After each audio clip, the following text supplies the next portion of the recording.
The lord. Welcome to word of life. கர்த்தர் செய்த இயேசு கிறிஸ்து செய்த 11வது அற்புதத்தை இன்றைக்கு தியானிக்க போகிறோம். லூக்கா எழுதின சுவிசேஷம் 7வது அதிகாரம் 11 16 வசனங்கள் வரை இது விவரிக்கப்பட்டிருக்கிறது. நாயின் என்னும் ஒரு ஊருக்கு போறார் இயேசு கிறிஸ்து. அவர் ஊரின் வாசலுக்கு சமீபித்த போது மரித்து போன ஒருவனை அடக்கம் பண்ணும்படி எடுத்துக்கொண்டு வராங்க. அப்ப மரிச்சு போயாச்சு, ஊருக்கு வெளியே கொண்டு வந்துட்டாங்க. அடக்கம் பண்றதுதான் இனி மிச்சம் இருக்குது. பாருங்க, அவன் தன் தாய்க்கு ஒரே மகனாய் இருந்தான், அவளோ கைம்பெண்ணாய் இருந்தாள். அதாவது புருஷனை இழந்த ஒரு ஸ்திரீ, அவளோட ஒரே நம்பிக்கை இருந்த மகன் தான், அந்த வாலிப மகன் இறந்து போயிட்டான்.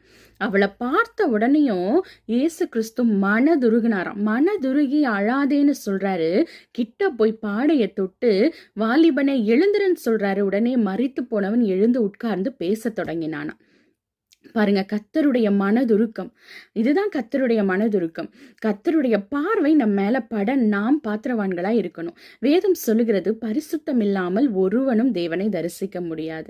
அப்ப நாம் பரிசுத்தமாய் வாழும் பொழுது கர்த்தருடைய கண்கள் நம்மை நோக்கி பார்க்கும். நம்மை பார்க்கும் போதே, நம்முடைய குறைகளை பார்க்கும்போது அவருடைய உள்ளம் உருகும். கர்த்தர் உள்ளம் உருகிருச்சுன்னா கண்டிப்பா அங்க ஒரு அற்புதம் நடக்குங்க. அதனால நாம் பரிசுத்தமாய் நம்மை காத்துக்கொள்வோம். கர்த்தர் நம்மை பார்க்கும் பொழுது நிச்சயமாகவே ஒரு அற்புதத்தை நம்முடைய வாழ்க்கையில